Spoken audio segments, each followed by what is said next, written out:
There's a plane. It's Superboy. And Supergirl. Or Superman. This is Jason J. Lewis, the voice of Superman on Justice League Action. This is Mark Wade, writer of Superman Birthright. And you're listening to The Krypton Report. And you're listening to Krypton Report. Up in the sky, look! It's a bird! It's a plane! It's the Krypton Report! The All Things Kryptonian podcast, including Superman and Supergirl. We discuss games, movies, cartoons, TV shows, and comics. Find us on Facebook, Instagram, YouTube, and Twitter. Hi guys, my name is Solomon Archer Patrick. I want you guys to understand Stargirl, the show, and I'm going to talk about Stargirl with you. And it's a really cool show. So do you watch Stargirl before? It's a really cool show, so check it out. Stargirl's a great show, and I want you to guys say Stargirl is the best one I ever seen because they fight. And when they fight, they in the stream, they destroy the Justice Society of America. Alright? So, watch Stargirl. And what's the last cheese scene? Welcome to the Krypton Report. This episode, we're pretty much not going to talk anything about Superman, which is weird. But we're going to talk some DC, because you know what? We just had 2 shows end, within a week of each other. What are we going to do with our lives now? I know. So I think they ended the same week. That's the worst. No, because it ended on the Thursday, and then that following Monday is when Stargirl ended. Oh, okay. Yeah. So anyways, we're going to talk about Season 2 of Doom Patrol and Season 1 of Stargirl. And since, I don't ever do a show alone anymore, because that sucked for a period of time, I have the voice of God on Earth, James, with us, and the disciple, Bryan. Okay. I thought that was Morgan Freeman, but whatever. Nah, it's more like Tom Hanks. But I just picture the voice of the devil on Earth, Bryan. And the crowd goes quiet. But we're hanging out here. So first of all, we'll go around. Just a quick summary. What did you think of Doom Patrol Season 1, Bryan? Just a quick summary. Season 1 or Season 2? Season 1. Just your thoughts of it. When Season 1 ended, where were you at as you were preparing for Season 2? Season 2 had me really excited. I wanted to see what Dorothy could do. I wanted to see what the dangers were of Dorothy. I wanted to see, if they would ever get big again, how they were going to get big again. I wanted to see more of Larry's story. Larry's story was very compelling to me, very interesting to me. I wanted to see if he could ever have his family again. I wanted to see if Rita would ever get more confident, being a hero. I had a lot of hope for the second season. I was interested to see where the villains would go, if it would just be things in Dorothy's mind. I want to see, if we would get some other cameos of other heroes and stuff. How are we going to handle the fact that we can't trust Niles? Niles caused everything. I felt that was just a really interesting concept, how everybody's going to handle things, because Cliff had a life. It wasn't a very great life, but Cliff can't have any human feeling. Cliff can't have any taste, any smell. And just knowing that Niles caused all that, I want to see, where Cliff's story would go, with his daughter. I thought it created just a very interesting aspect to see things where things were going to go. I was really excited for it. What do you think, James? Well, we already discussed Season 1 before, and I loved it. How could you not? I think with with Doom Patrol for me, I was familiar with Grant Morrison's work on Batman, and I absolutely loved it. I love where his head was at with Batman. But I never read Doom Patrol before. I never went into that mind part of Morrison.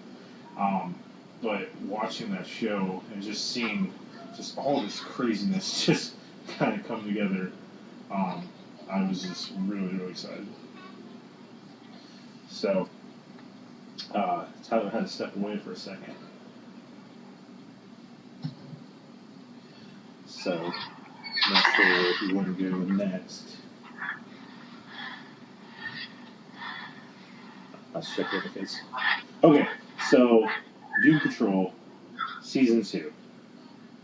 We start off with they are in the painting.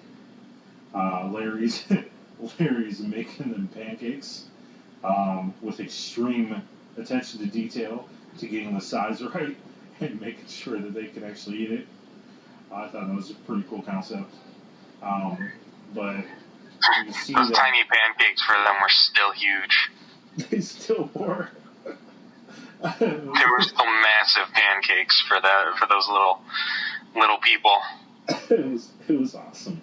It was so cool. We see that we see that Cliff is going to feed the rats, and he just spends most of his time just killing rats. I thought that was pretty funny.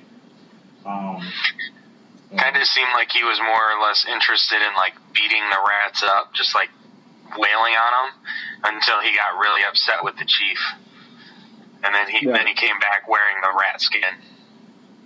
Right. Trying to remember this for the first episode. Oh, the big thing, we see that in order to get them out of the painting, that Niles has to make quite the sacrifice. What was the Ninth Templar guy's name? I just Willoughby Kipling. He was crossed between Constantine and Crowley, because that's all I could think about. Willoughby Kipling.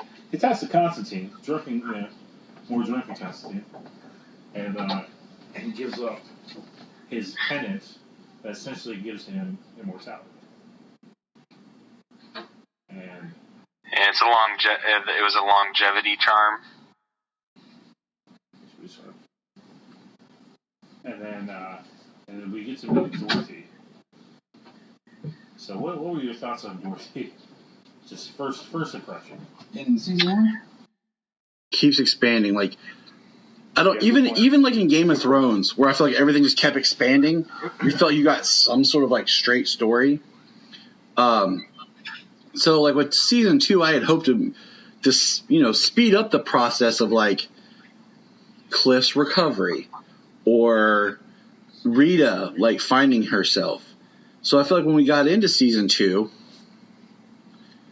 I feel like Cliff had jumped backwards to the point where I had messaged James like, did I miss something from season 1? Because they were all talking about how Niles caused their problems. Like, did I miss like a big scene or something where it's revealed that Niles caused Cliff's wreck and all this stuff? And no, that scene happened.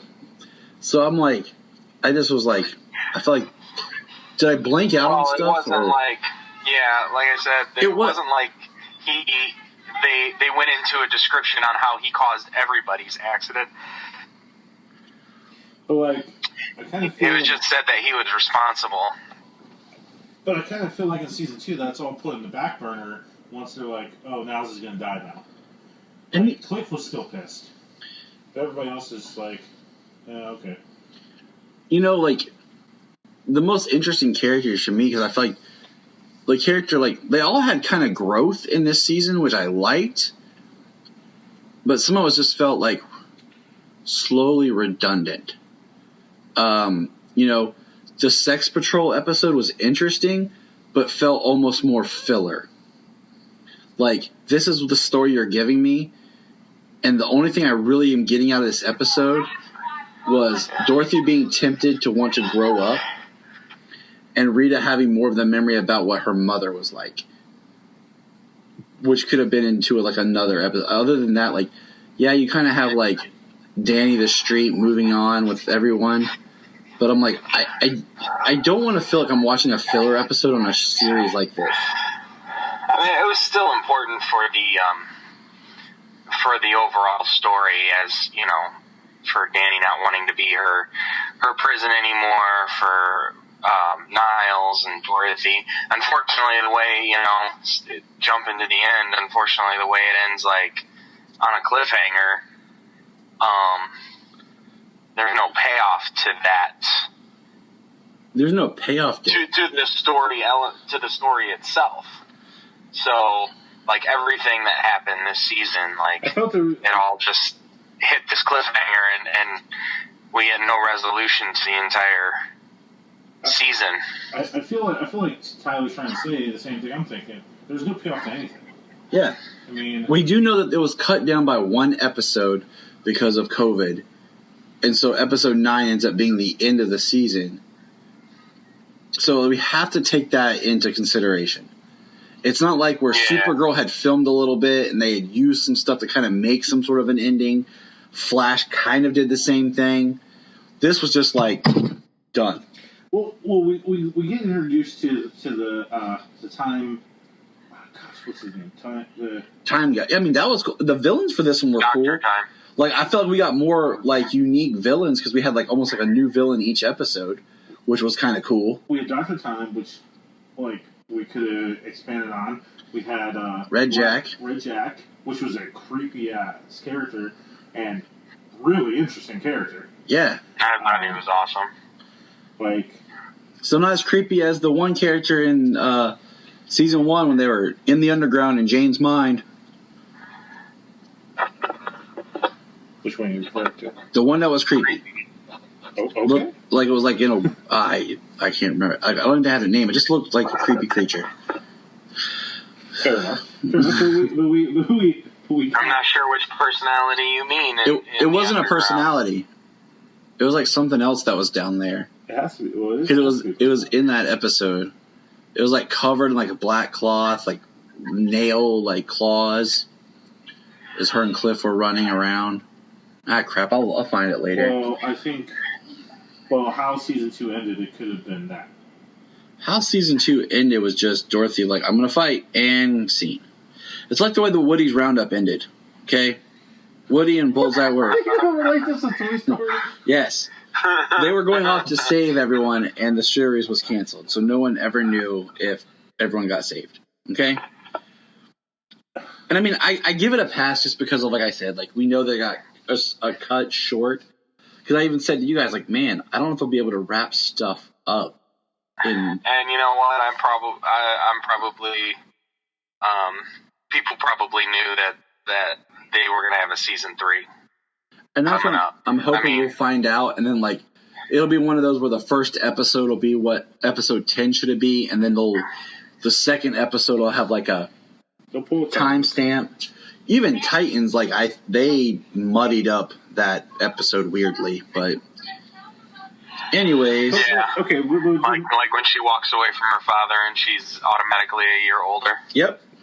Yeah. Hair's different, makeup's different, everything. but in Doom Patrol season 1, Mr. Nobody, what was his end game? Like, what was his whole point to everything? Dude, I don't remember because to be honest with you, basically to make Niles suffer, and there wasn't really like this master plan to like kill Niles and the Doom Patrol.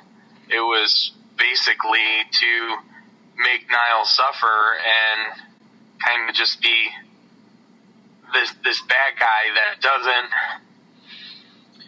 that doesn't fulfill any like real like world takeover type plan. He's more even though he has like the ability to. He's more of an antagonist because he's just like antagonizing Niles. And I think Doom Patrol is looked at, and it's one of those things I like about it is it's like a love-hate basically, is because it's more of a character study. each thing is based on character and studying the character more than it is about the team, and it's much more of a different show than, say, the formulaic nature that we've gotten from the CW series. So in that, I get it, but at the same time, it's like sometimes I just want things to happen. Like, and we get that sometimes, but I feel like everybody's story just kind of moves at a snail's pace. But in this season, I feel like we did progress a little farther. I was gonna say you weren't as big of a fan of season 1 as I was, and how great of a character study it is. I mean, I love the characters. Like, I really liked Larry's story and his character, and that's something that carried over into season 2. I think they did a much better job, but I almost would have preferred more of it. Right. You know, when things happened, the way they, I mean, this is a spoiler filled, but like, you know, when his son ends up shooting his son's son, so like Larry's grandson gets shot and everything. Yeah, because he brought in the Bureau of Normalcy to try and capture his dad again, and during a shootout, Larry's grandson got shot. And I mean, I loved more digging into the rich backstory of Kay, you know, and Miranda. And then we're even alluded to that the Miranda that we have isn't really Miranda. We got from a directing point of view, I think that was pretty crazy how she made such a terrible choice, and they assigned a new primary. It's pretty wild. From a directing point of view, I don't like the way that they did the creation of Jane. Yes. I think they could have. It went on too long. And it's like you don't. Very uncomfortable. It was very. I think that is entirely the point. I mean, the reason that Kay has so many split personalities is because of what her father did, including that. Yes. Including that to her when she was a child. No, I get it. Not to mention all the other things that she did. I mean, it was entirely meant to be awkward and to show how it's actually like affecting her and effectively making it so that she made that poor decision and was taken from her position. No, I agree with everything you just said. But I'm saying the way it was staged and shot, and I can give you like a scene-by-scene breakdown, because you could have been more effective by focusing on her and what she was going through than spending these wide-angle shots. Like, you could have done quick cutting and flash cutting and submissive cutting and more juxtaposition between your shots to really hit the emotional trauma she was facing, so that, and then just from like an artistic point of view, I feel like some of it's just like, okay, how long can we hold this? How long can we do this? And it just like, it's like, come on, like speed up a little bit of the story here, like with the way you're directing and moving your camera. But we do get to see a glimpse of Jane, don't we? Like as the conductor looking lady on the train, or did I misinterpret that scene? No, some of her personalities look like her, and some of her personalities do not. Because I thought we got a shot. The conductor on the train looks exactly like Jane, like Diane Guerrero. It's another character. But yeah, it's just another one of her personalities, but it's one that looks exactly like she does in the real world. And that's like what I thought, like because we saw like this person get on the train and going. And that's when, like, Jane appears. And so, I mean, I thought, like, that whole, like, her story was cool. Like, with the well. And, like, even her and Larry going. I thought was cool. I like how they kind of worked in a little bit more, like, pairs. Like, we had Cyborg working with Elasta Woman, right? You know what they eventually call her? Elastigirl. It's one of those, like, shifts. And then we had Larry working with Jane in that part, and then we had Larry, and like they always kind of worked in pairs more than did like a full-on much of a group, which was kind of neat. Like to get differences, you had Jane and Cliff, and see, my wife watches the show with me. Not a big superhero fan, but she watches Stargirl. She watches Doom Patrol with me, and she loves Jane. My wife loves Jane. She's like, my wife said, you know, the great thing about Jane, what makes her so good, is that, and how Jane was created, is just the whole fact that you have this little girl that whoever she should depend on, she can't. And I think my wife kind of relates to that as she grew up, and that's why my wife loves Jane so much. It's just you have her dad was supposed to protect her, keep her safe. Her dad was a monster. And then you have her personality starts splitting, and her primary personality is supposed to keep her safe, but still too trusting. Mm-hmm. Just like the real K personality, still too trusting. It's like I feel like Miranda was a version of K. Yes. Like it's the closest personality we have to actual K. Right. And so Jane had to be created out of this severe trauma as the protector. And when Jane is like, okay, I'm going to get this, was it a rabbit? Or was it, I'm trying to remember what the stuffed animal was. Was it a rabbit?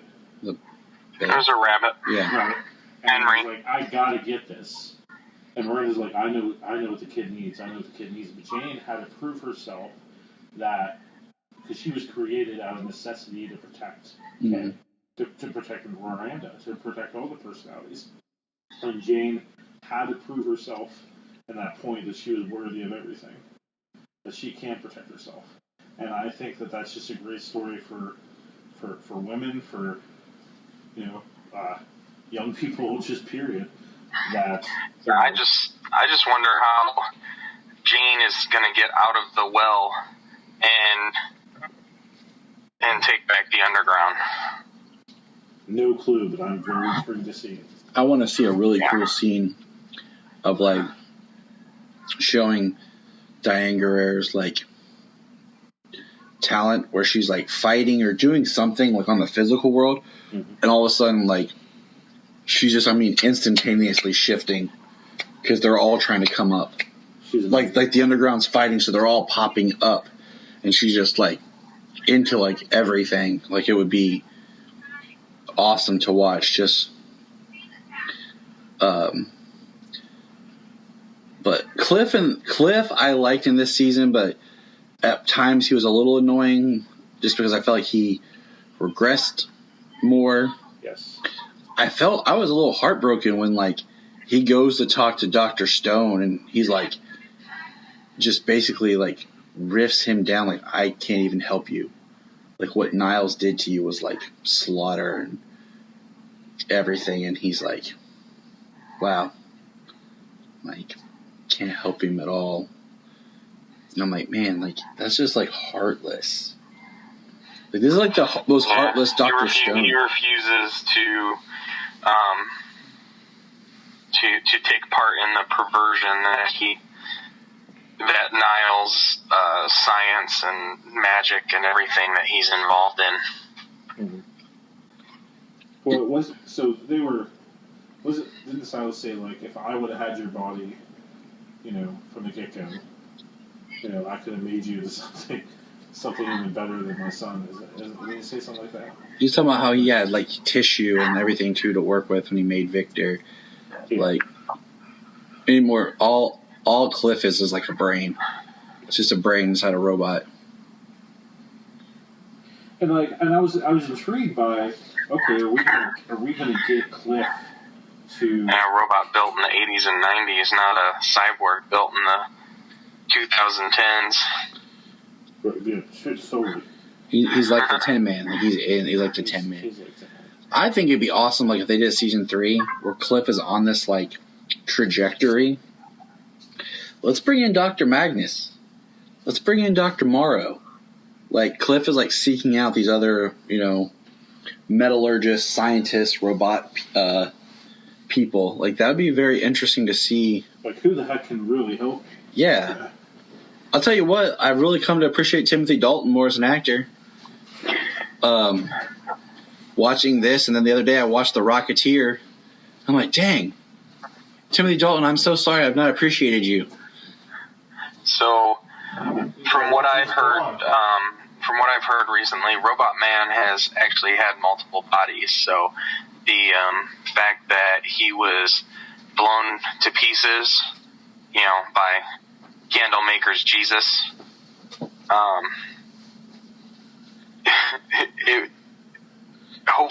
maybe next season, Robot Man will have a slightly sleeker design.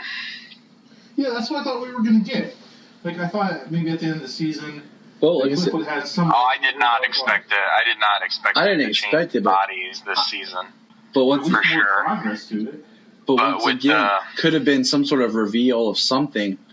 Like, had we actually got the episode we should have received for a finale. Well, it might have been something, yeah, because, like, if it went like this, how it was supposed to go, and his body was destroyed, the way it was, and the way they all got waxed, that's funny. I wonder if that's an idea he had back when he was writing it. Instead of them getting whacked, they get waxed. He was sitting around watching Wax Museum, that horrible movie that was made in 2005. He watched The Godfather, then he watched Wax Museum. And he's like... Or House of Wax. Yeah. He's like, yeah, that's what we'll do. I mean, all in all, I liked season 2, I think, better. It seemed a little bit more streamlined. I feel like it really had a trajectory that you could kind of follow. Well, if it was planned 10 episodes, I mean, they shortened it by 5 episodes, and yeah. And even then, it's crazy. Like, it was 9 episodes, and they dropped the first 3 on the first day. Yeah, it went pretty quick with that. So I mean, that was only, we were like, dang, like it makes me like we talked about, like, everything's over 1 week before fandom. Mm-hmm. So Stargirl ended on Monday, and fandom is next week. So it's like everything's like done, so they can kind of like kickstart everything back up. So I kind of feel like maybe that's why Stargirl's getting a season 2, and then I mean, for the most part, it pretty much seems like Young Justice season 4, Doom Patrol season 3, Titans 3, are all going to be, and probably even Harley Quinn 3, are all going to be over on HBO Max come whenever they, produce and start dropping more. So, but I kind of would have liked a little bit more history on Dorothy's, like, people and culture, since she kept having the vision of the woman coming to her and the candle maker who looked awesome. Yeah, I think that's the whole mystery behind the candle maker. Like, we see bits of the candle maker, bits of the things he can do, how powerful he is. Like, he can invade the underground on that wish and kill those superpowered personalities. That was crazy. Got rid of Baby Doll. Yeah. Right. Killed Baby Doll and what was the name of that fiery one?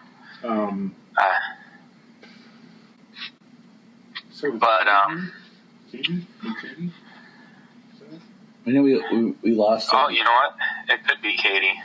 I think Katie is the flying fire one. We lost certain personalities in the underground, shutting down. Well, I think Miranda's eliminating personalities and shutting down different stations in the underground. But the Candlemaker killed at least two of them, Baby Doll and Katie. But yeah, just the setup of how powerful he is, and then the reveal that he was from Dorothy's ancestors on her mother's side, and like, I'm sure the episode we didn't get or whatever would probably give us a little bit more information on what he is and how her people had created him. Let's not romanticize about what we didn't get. Let's talk about what we did get. So, in a wrap up, how do you guys feel about season 2? Final thoughts. Yeah. I mean, I thought it was really good. A lot of fun. Lots carry over from season 1. All the characters, we got so much development in season 1 that it just hit the ground running. Each character is still dealing with a lot. This season really, especially for a couple of them, showed themselves how bad of a person they were before their accident. So they have a lot to reconcile from their past. It's a really, really good season. Lots of good character stuff. I am a little sad about the fact that it's a cliffhanger and there's a lot we don't know. It's a cliff. I was waiting for you to talk to me. But, I'm thankful for this season actually making Brendan Fraser a verb and an adjective. I'm a to little describe certain things in certain situations. I'm a little sad that we didn't get to see as much Brendan Fraser. He was only in one episode, wasn't he? And a little bit of flashbacks to season 1, but really only one. This season, the only time I recall seeing him was the flashback of his dad. Yeah, I would say that we only got him that one episode with his dad this season. I don't know. It would have been kind of neat. That's surprising, yeah. It would have been kind of neat if, when he was fighting with the Candlemaker, Jesus or whatever, or at some point with when they're all being attacked. With Jesus. How much did you guys like their freaking imaginary friends? That was crazy. Her paper cutout, shaped person. The Dr. Cal was cool. Was real weird. He's because he was I'm just here to support you in whatever you say or do. And Victor's huh. Okay. But I just think it'd been kind of neat to do something where we intercut the scene and have Brendan Fraser there as if in the Candlemaker is making him see himself as human again, and when you get, I don't know, just Brendan Fraser should play Jesus. That would have been really kind of neat. Just the surreal look of his imaginary friend was himself, almost a version of himself older, he was in what he would want. Would have been kind of neat, just because it is weird, we didn't get that much of the actual actors as we did in season 1. Yeah, it was shorter episodes, but yeah, it just kind of been cool. Because I think especially when you're shooting with Brendan Fraser, you could do scenes of him imagining when he's talking to his daughter, what he wishes it could be, and it's him in a body, him normal, and or even you could do something where it's Robot Man, I'll use that term, talking to his daughter, and you cut to a scene of him imagining, when she was invited to the wedding, of what he wishes it was, and it's Brendan Fraser dancing with his daughter in her wedding dress, or cut to a scene of Brendan Fraser holding up, the little girl, to kind of help perpetuate Cliff's anger, Cliff's frustration, the fact, the scene where it was really kind of stressful but funny, where his leg is locked up and he's like, let me use your phone. And dude's like, let me get a selfie. And he's like, shout out, blah, blah, blah, blah, blah. Can I use your phone now? And he's and the dude's like, that's deep. That's wicked, man. And So yeah, it would have been neat. So my serious thoughts about Doom Patrol season 2. I like the family history. Like this season was all about family and growth and them growing from the past family to the new family. But my worry about Doom Patrol is probably my worry about Titans. Like, I don't want them to focus so much on the past and expanding the past and past stories, past memories, past mistakes. I want to see them grow more to the future. And I agree with that. You know, That's why I thought some things were resolved in the first season that carried over. And I get it, but I just, yeah. Well, you know what I'm trying to say. I'm trying to look at Doom Patrol, okay? My filter I'm changing on is looking at Doom Patrol more like an HBO series than a superhero comic book series. Yeah, I mean, it's really not. It is entirely something unique unto itself. And that's, I think, where like I have a love-hate relationship. Is like, so I want certain things out of it, but at the same time, I appreciate what they're giving me because it is so different.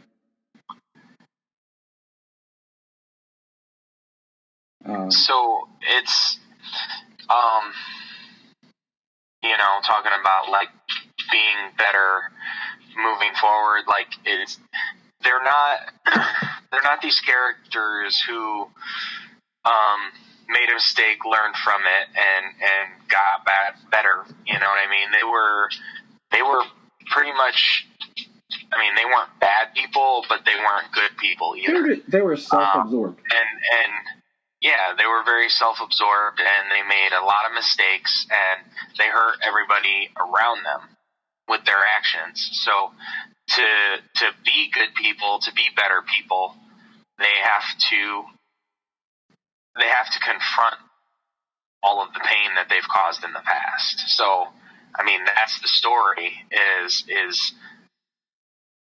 confronting those different things that they've done and growing and being better because of it. I mean, that's the story they're telling. They're not telling a superhero story like just so happens these guys kind of save the day as they go. Even though things get messed up here and there and all over the place, like they at least stopped a couple of things from happening or, reverse some things. True. It's different. But so, I'm hoping that is the story they're telling. You know what I mean? So, like you're trying to skip all that, get to a different part of a hero's journey. We're like in the first cycle. But I hope we get our announcement for season 3. I pretty much feel like season 3 is inevitable. So I'm not too concerned. I just would like to maybe hear some details of like, oh, it's confirmed production starts this time or something. But moving from the Doom Patrol to the wondrous girl that is of the stars, let's talk Stargirl season 1, fellas. So since we're talking about Stargirl, I thought we'd talk to the best Stargirl I know, Sayla. Sayla, want to say hi? Mm-hmm. Hi. So you're Stargirl now, aren't you? Mm-hmm. I have a Stargirl costume. So tell me about watching Stargirl. What do you like about the show? I think Stargirl is having her costume, her shirt, and her gloves. Okay. So you like watching the show with me? Yeah? Mm-hmm. What do you like most about it? I like Stargirl get her costume. So you like her costume? So when we watch the show, don't you like to wear your costume? Mm-hmm. And you do your costume changes? Mm-hmm. Did you really like watching the show with Daddy? Mm-hmm. Are you excited for season 2? Yeah. Yeah. Anything else you want to say to all the listeners about Stargirl and that you like Stargirl? You all done talking? Yeah. Okay. Amazing. Perfection.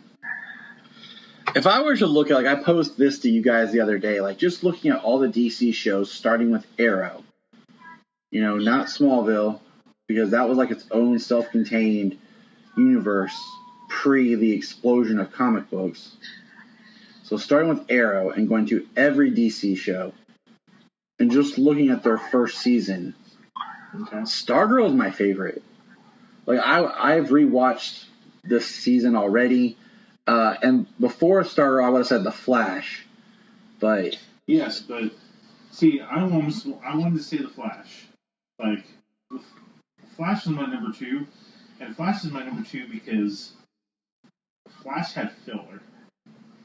and that's Stargirl had no filler. That's the model of that type of show and series. True. Which sometimes filler can be good because you feel like you get a story that you're satisfied. You get action pieces, and you get, because it cracks me up, like watching it with Sayla, because she'll be like, "Where's her costume, Daddy? Why isn't she wearing her costume?" I'm like, "She don't have it right now, baby." You know, and so it's like, it's funny because, like, in The Flash, you're guaranteed he's going to put the costume on in every episode and do something. But, like, in Stargirl's, like, she didn't wear it in an episode, and Sayla's like, I'm with her. I'm with Sayla. This is Stargirl about Courtney. They did do a lot more costume in Stargirl for her and the other characters than they did in Titans season 2. oh my gosh, Amen, yes. amen, James. Let's not even go down that. Titans is like, what is costume? Yeah. They're like, "We'll give you great costumes in a flashback." Thanks. In one episode. The last episode will give you a nightwing costume. You're welcome. That was kind of expected, but I really loved the pacing of Stargirl, the look of Stargirl, the feel. I mean, I just loved everything about it. Like, this is one of those shows I never thought, like, if I was, like, going to recommend a superhero show for someone to watch, like, this would be, I'd be like, yeah, Stargirl. Be like, who? Yeah, exactly. And I told my brother, I said, you know, if you want to watch something, like, with the kids, like, dude, watch Stargirl. And he was like, huh? And I'm like, yeah, let me tell you about this. Stargirl. Like, and I'm a very critical person. Or negativity, whatever. I have nothing. There's nothing in this that, like, I didn't like. I felt was wasted. I felt was like, yeah, no, I loved it all. Dr. Ivo, freaking awesome. This underground lair, his, you know, being the lizard, the Dragon King space, awesome.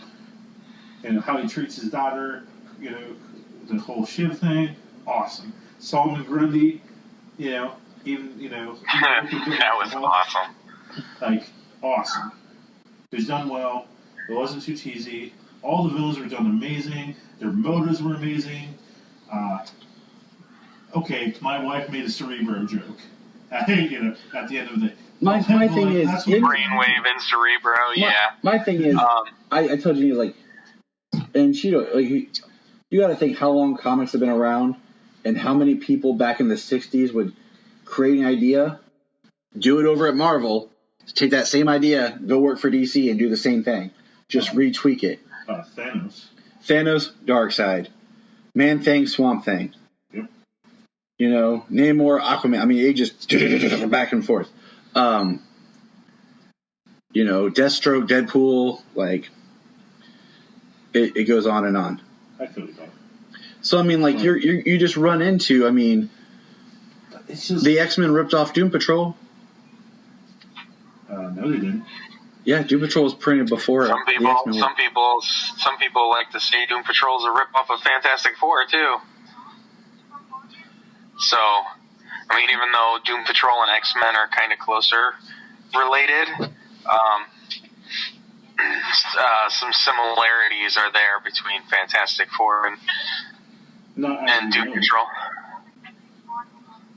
Hold on, Tyler's got to show me that Doom Patrol came out before X-Men. It did. Same year, I believe. X-Men came out like summer of 1962, if I remember right. All right, let's look. First appearance, My Great Adventure, June 1963. So let's see. X-Men. Came out like July or September of 62.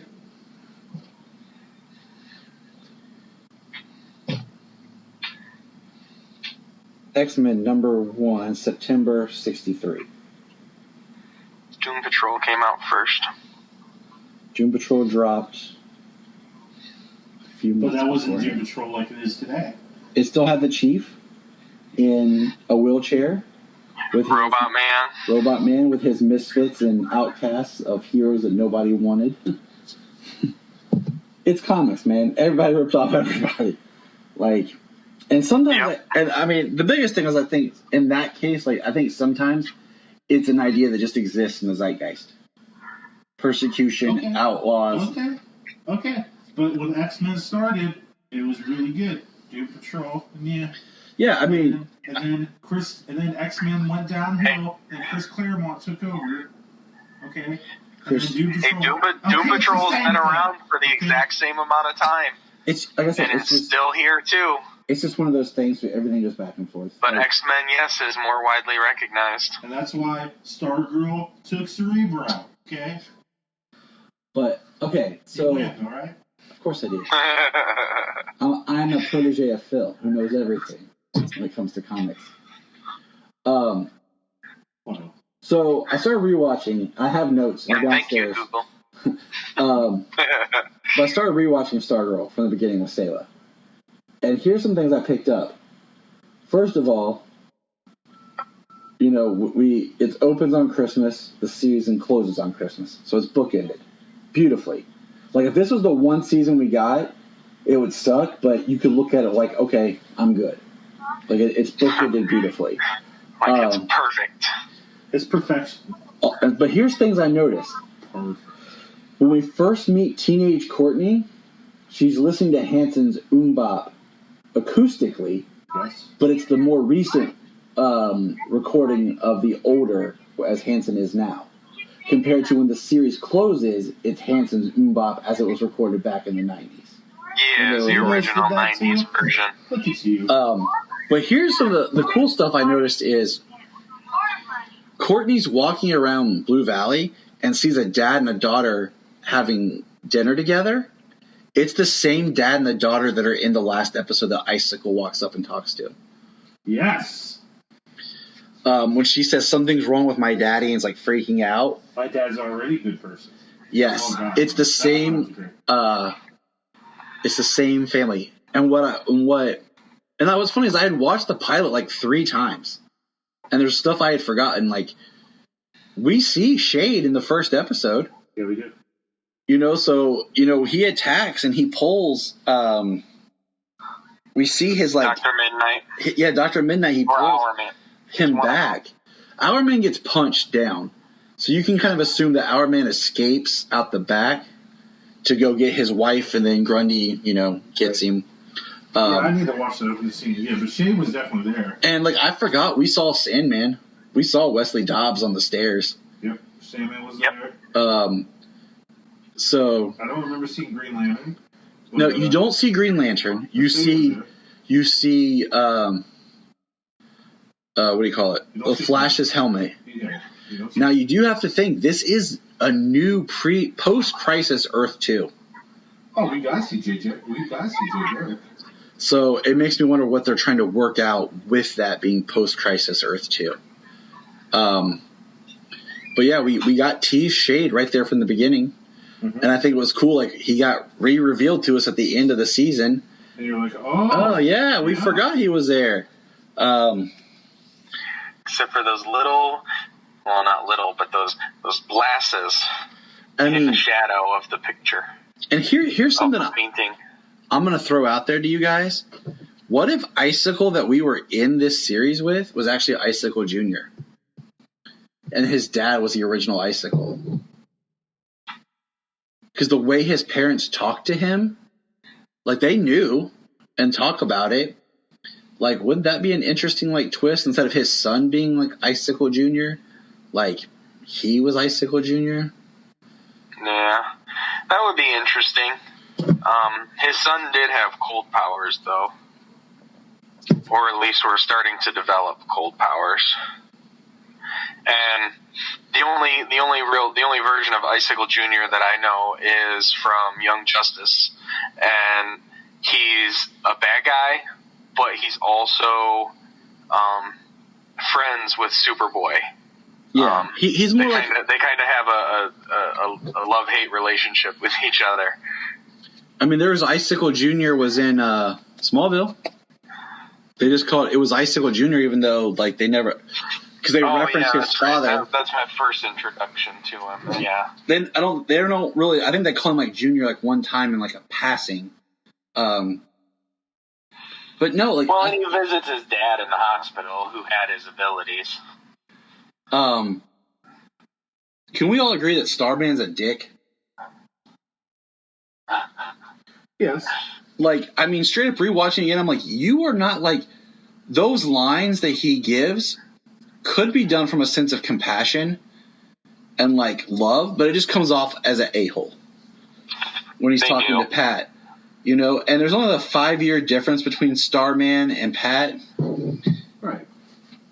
But Starman, the way he talks to Pat and the way he's like, I was his sidekick. You know who else was a sidekick? Kato. And the Green Hornet owes his life to Kato. Damn right. You know who else was a sidekick? Robin. But Robin was also his own hero, too. So, you know, don't make Stripesy more like the team manager. Okay? Well, you know, I'm glad that they expanded on it because he was also with the 7 Soldiers of Victory. And but there's 8. They did their own thing. And a couple of them were sidekicks. Yeah. But there's 8 in the picture. Yeah, we know that.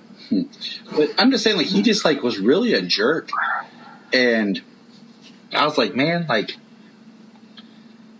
I would not, like, you know, Starman was his good friend. But I'm like, Starman, like, I feel like treated you like crap. And I feel like that's coming... Well, we only do get to see one interaction, not the years he was his friend and his sidekick and, you know, his mechanic and his Alfred and what have you. You know, so do you think, because the mom didn't really confirm or deny whether she ever had a relationship with Sylvester? Yeah, she did. That was the whole point of Sam Curtis showing up. Yeah, Sam Curtis is her dad. Yes, but... The whole point was her dad Sam looked Curtis enough is her dad. like Starman is not her father. For, like, that old picture for Courtney to mix them up. Like, so, I mean, Starman is... I mean, even in the comics, like, he's not her dad. Like, no. It is Sam Curtis. Okay, I know. Yeah, okay. it's Sam Curtis in the comics. What's the point of having Sylvester still be alive for season 2? That's what I'm curious about. Because that I don't know. One, because it builds doubt in Courtney that she's the rightful heir and that she should have the cosmic staff. So you think he's going to want it back? Oh, heck yeah. It's the whole reason he's looking for Pat. Like, is he wants his staff back. And I wonder if it's even really him or there's some other angle to it. So you think that's not our Starman? That he really did die? I think he really died, and maybe it's a reanimated, like, reprogrammed, like maybe they took him and they wiped his mind and had him like Dr. Isto had it, and like Brainwave, they reprogrammed his mind. I was going to say they Winter Soldier Starman. Yeah, basically. I mean, or something along those lines. Because I think story drama wise, it comes back. Well, now I'm back, so give me my staff. No, it's my staff now. Like, you died, you know. So it's going to come down to that, and then it's going to build this awkwardness with this relationship that Pat and Courtney have built up. Yeah. And now Pat's unsure because he has this relationship with Starman, but he's also going to be unsure because where have you been? Like, what happened to you? Unless it's something like Dr. Fate, you know, showed up, put Starman like in some sort of like suspended animation or sitting to like the House of Mystery. Yeah, because to him he was dead. Because, you know, Starman was outside of the house in the field with Pat when he died. I'm curious about where that Pat's ex. They never mentioned his ex-wife. Nope. Mike's mom. Nope. Like, she is never mentioned. That's correct. So that could be something in season 2 that builds drama, because we have Pat and Barbara as a tighter unit now at the end of this season. You know, and this series is supposed to focus on family. Well, let me throw this here. Let me throw this to you. What if Starman, like Sylvester, ends up taking Mike under his wing and teaching Mike stuff? See, the one thing I expected was maybe not to happen, but even an illusion of Mike finding the pin. I really thought Mike was going to find that pen. Like, even if it was just the pen, end, like, he's going to get this pen at the end of the season. Like, even if it's just him picking up the pen to write something and clicking it, yep. Like, as an illusion. Like, that was one thing I thought. The one thing I knew had to happen was the gift. You know, it'll be interesting if next season his friend Jakeem comes over and they need a pen for something, they're doing homework or whatever, and he goes to Courtney's room and tosses him that pen, and Jakeem Thunder. Exactly. I mean, it's really easy to write. Like, Jakeem has a crush on Courtney, and he's, like, snooping in her room. You know? Yep. For that awkward, my best friend thinks my sister's hot kind of thing. Like, right. Mike had the best kill, hitting Icicle with the truck. I didn't see that coming. Dude, that was awesome. Him taking the drill to Sportsmaster's back? That was awesome. And then when Pat was like, hey, bring the drill with you. But you know what was one of the coolest scenes that if it's like a blink and you miss it is when Sportsmaster has the bat behind him and he bounces the baseball bat to his other hand. Like, he's just like sitting there playing with it. He is bouncing it back, and I'm like, dude, that was cool.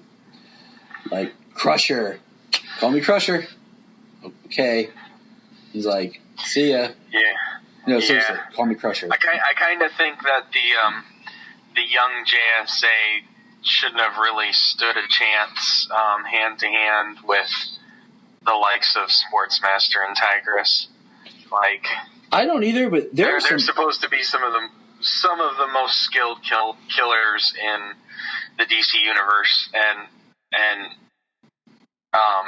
these high schoolers are fighting them. I liked some of, like, they did some really great moves for Courtney. Like, I think it was in the last episode where she, like, does the kick, but she grabs her leg she comes and up, she holds grabs it. her foot in midair, Yep. and then lets it go and brings down that reverse kick on him. And, I mean... Yeah, that's pretty awesome. The choreography for the show was pretty good.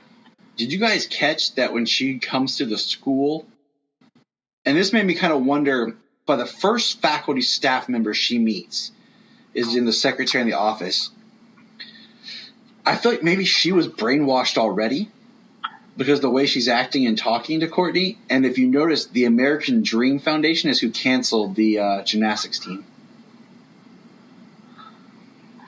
I thought that was I didn't know that. Just interesting, because Courtney, when she says, you guys had a gymnastics team last year, and she says it real quick that it was canceled by the American Dream.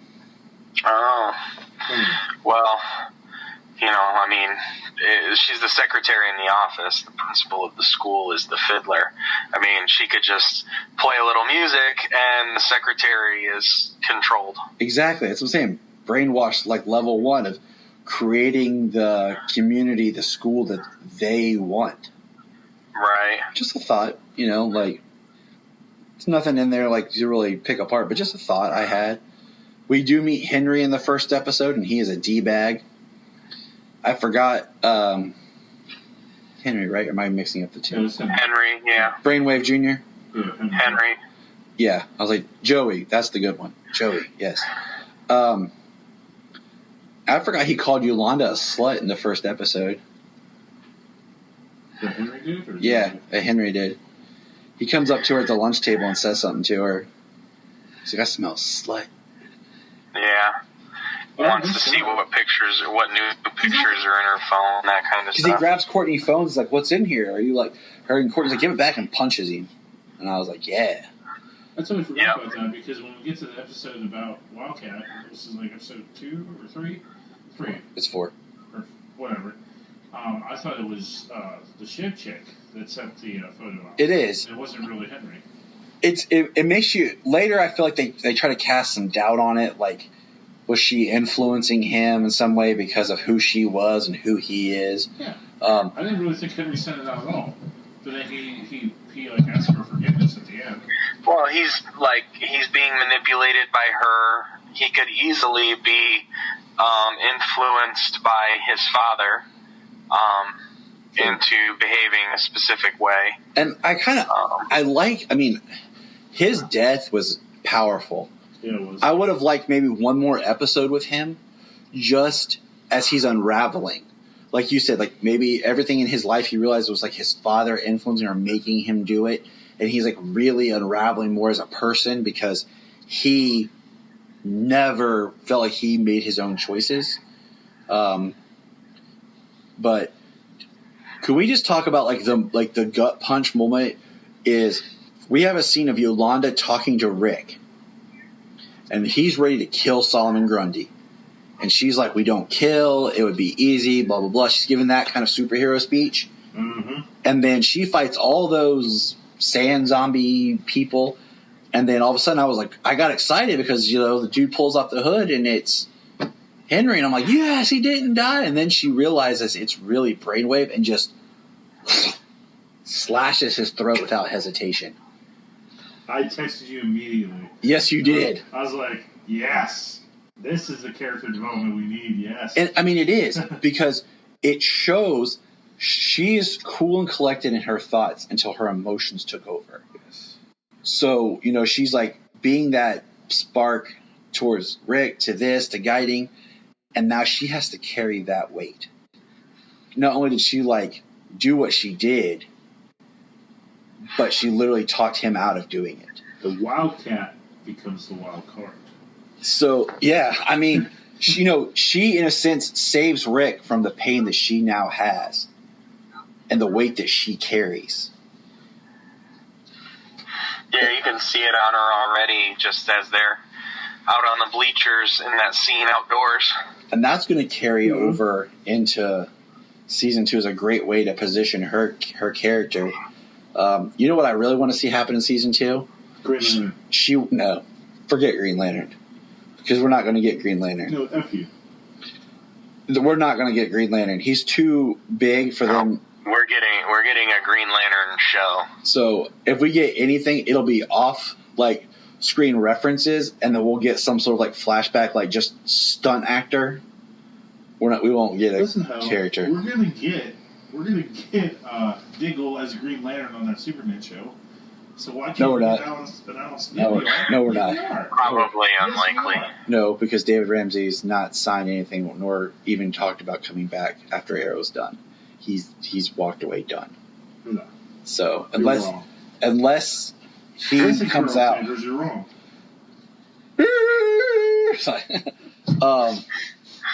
But Bryan just tackled Tyler. You know why crocodiles have trouble with teeth? They're all mad because they got their teeth and no toothbrush. I want to see Yolanda just walk in and punch her mom and dad in the face, and then roundhouse. That would be satisfying.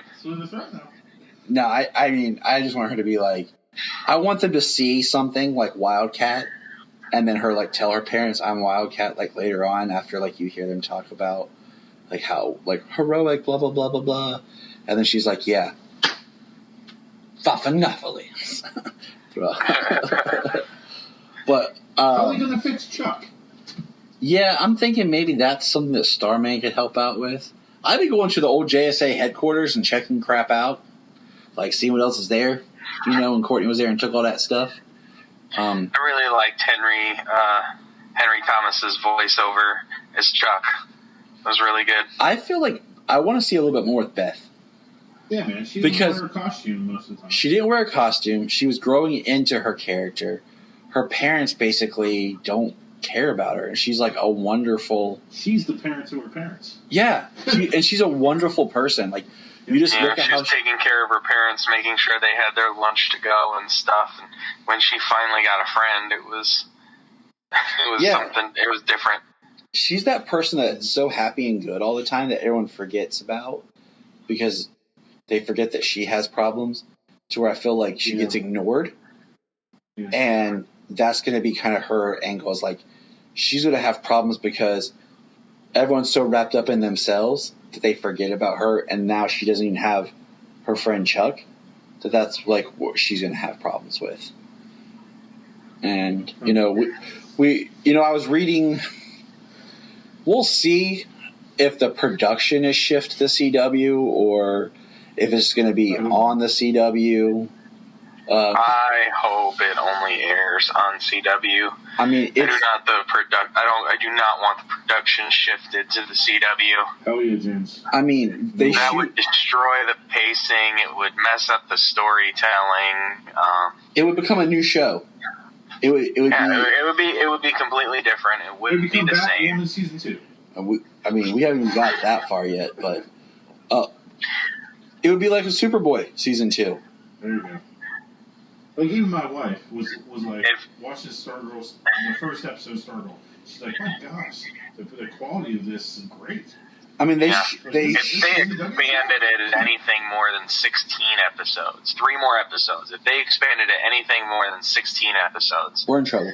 It would do a disservice. I kind of look at it like Black Lightning. They shoot Black Lightning in Georgia. They're shooting Stargirl in Georgia. Yeah.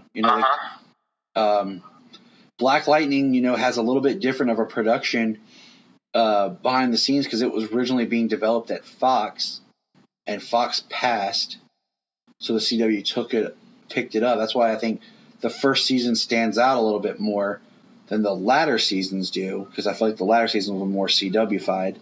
Sure.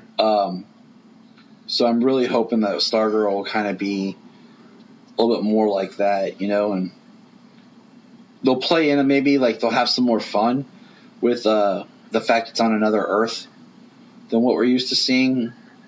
Yeah, because everything on the CW is all Earth Prime. Yep. Because I told you, you need to be kind of, because we always had Pat driving an old car, listening to there's always this 50s music. I'm like, it'd be kind of cool if you gave the costume designs or whatever, all the adults had this retro 40s fashion style, a modern 40s, and then all the kids were modern 50s, and everything. Just little things, maybe throw in some dialogue about alt history that we don't know about because it is Earth 2. We can have some fun with. Because remember, original Earth 2 was very 1950s sci-fi. Yeah. And so that would be cool to play around with. That's where Harry came from. But I could not A+ for this series. I could not recommend Stargirl more. Sayla loves it, and this series was everything I had hoped it would be and more. I wanted a show that I could watch with my kids. I wanted something I could feel comfortable with my kids watching. That was positive, that was fun, that was family-oriented, because I was already upset that so much of the content that DC had out was not for that. They're not grooming and building the next generation of fans. They were when we were kids. We had Superman the animated series, we had Batman the animated series, Justice League, Batman Lois Forever, Batman Robin, kid-friendly stuff. Lois and Clark. Yep, Lois and Clark. Now it's screw the kids. Yeah, everything's will be dark, and 2000 something. Since early 2000. They're not really building that next level. We've had a lot of failed.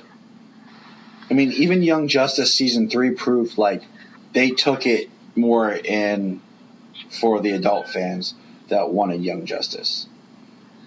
Season 1 is still fun to watch with the kids. We watched season 3 with the kids, but you could tell the pacing and certain things it was a little bit more disjointed. What do the kids got? They got Teen Titans Go and superhero girls. Yeah. Come on. And we pretty much, what would surprise me is if at fandom they revealed there was going to be a season 2 of Justice League Action. Boom. That'd be cool. That would be awesome. Put my buddy Jason J. Lewis back to work as the voice of God. Superman. You just said James was the voice of God. On Earth. So you got to pay attention to the extra stuff I throw on here. me tell them. I'm sorry. I'm a deaf guy, okay? I don't hear everything all the time, okay? I miss some stuff. I know.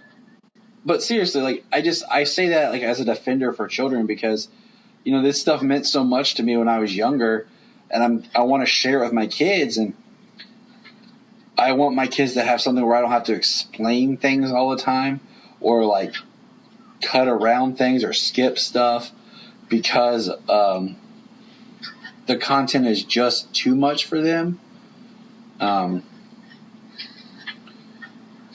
You know, there's a lot of stuff I let my kids watch that maybe I shouldn't. I don't know. Yeah, they were really enjoying The Boys the other day. Shut up, Bryan. They were not. He had gills on his stomach, Dad. They were not. But yeah, Stargirl is just, I don't know, it's so funny that that's the character that I'm like, the show that I'm in love with. Like, that I would watch over any of the other shows. And I'm really enjoying, like, Sayla and I think we're on Shift Part 1 in our full rewatch. And Sayla's already like, where's Season 2, Daddy? I saw Season 2 last night. She even said it tonight when Bryan and I were sitting here. She's like, they do Season 2 for Stargirl? Yeah, baby girl, not yet, baby. Well, when they were having dinner, and I'm sitting with them, they're like, hey, what are you going to do for Halloween? What are you going to be? I'm like, man, I don't know. Like, I have some ideas. And Sayla's just like, yeah, I'll be Stargirl. Hey, She's already got the costume for it. Coming out. I was like, I don't know. It just ended out. Mm-hmm. Well, they need to drop that. They need to put it out right now. And Still was like, that's all she talked about. It's funny. It is great. I mean, she loves watching it so much that when we were watching the final episode, if Courtney had a costume on, Sayla put her Stargirl costume on, and as soon as the scene would change without Courtney in a costume, Sayla's doing a costume change. Like, it was adorable. Like, that's awesome. So, and that's what I wanted for my daughter. You know, she's really gotten into Supergirl right now too, but I don't think she's connected with the show. And I'm actually going to rewatch Season 1 of Supergirl here soon because I've just kind of been wanting to see how that season was, like looking at the idea of like it was on the CW or on the CBS to the CW, like what that can look like, what was lost, what was gained, besides just like actors and things like that. Any other final thoughts on the greatest show that DC has produced called Stargirl? Is it the greatest show that It's a bold claim, but it was a damn good season. Of Season 1. Everything I say is based on the first season. Because you can't compare a show that's been on for 8 seasons to a show that just started. Now, you can go season by season and compare stuff. But I can't say Stargirl's better than The Flash, you know, because then I have to go back and look at, well, how's Flash Season 1? Or say, like, Stargirl's better than Arrow, well, how is Arrow Season 1? Stargirl still wins. But you know what I'm saying? Like, you can't compare overall. I think once you go to Season 3 of Arrow, then Stargirl beats it. Stargirl beats Arrow Season 1. Yes. Like, because Arrow Season 1 was such a hard, like, acceptance of, like, okay. This is not Batman.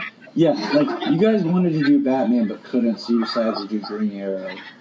And I always feel like that's Green Arrow's, like, disservice in live action. It's like, we can't do Batman. I was gonna say, that's kind of like how it was when he was written. Yep. But he was written by a different company. Like, I want to write Batman, but we got to write... He was created by a different company to compete with Batman.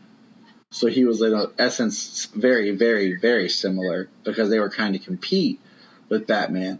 So it makes sense that they would have these similarities. But, I mean, he's evolved so much in the comics. But then when they bring him in live action, like they wanted to do Bruce Wayne on Smallville. Couldn't do it. Put in Oliver Queen. Yep. But they could do it. It was vetoed and shut down because because much like Superman and Batman properties, They want to keep them separate. Like it boggles my mind listening and reading about how Warner Brother controlled properties that we ever got Superman Returns and Smallville at the same time. Yeah. But Warner Bros. Pretty much. They do own it all. They could, but they don't want it. They don't want to dilute their property. And that's the stupid thing.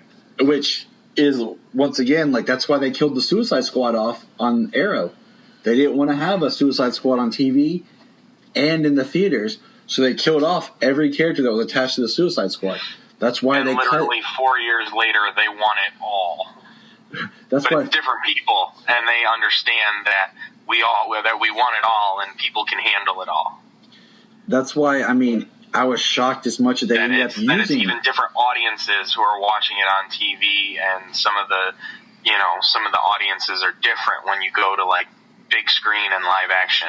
You know, a lot of the general public who's watching these movies in the theaters, they're not watching them on TV in these shows. Right. And the people who are know how to do it. They know exactly that it's a different thing when they go to the theater. They cut Harley Quinn out of Arrow. Yeah. Because we were going to have the Harley Quinn in the Suicide Squad movie. I'm very surprised that That's why they pulled Deathstroke off of Arrow. It's because they wanted to use Deathstroke. That's why they killed off Deadshot in Arrow. Because they wanted him on the movies. And they brought him back. They eventually brought Deathstroke back for like a couple episodes to kind of tie up an arc. I know they brought Deathstroke back, but did they bring Deathstroke back? No. Nope. He appeared later as Floyd Lawton, or maybe it was on The Flash when they went to Earth 2. And I have to look back at the dates.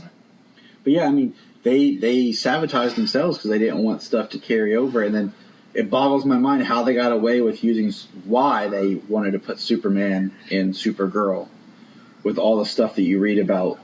And at the same time, I mean, Superman came to Supergirl in season 2, which was 2016, the same year BVS was released. So, I mean, that's crazy right there, just because you read about everything else, they're like, no, don't look at that, no. This is what you do. This. Okay, but we want to use this character. No. This character's over here. Yeah, it's stupid. And you know, they were like, all these characters are over here, but it's like, well, you're not even connecting the things, so what's the point? Any other final thoughts, dear gentlemen? Here's we wrap it up. If you haven't watched Stargirl yet, which probably boggles my mind for anybody who's listening, but yeah, that's the one. Definitely watch it and share it with your family and friends. Watch Stargirl. Do it. And now. Watch Doom Patrol. Alone. Do it now. All right. On that note, you Arnold Schwarzenegger. Do it now. Do it now. I just think when I hear "do it," I think of Arnold. I think of Emperor / Senator Palpatine, and then I think of Ben Stiller in Starsky and Hutch. Do it. Look up in the sky. Look up in the sky. Look at the sky.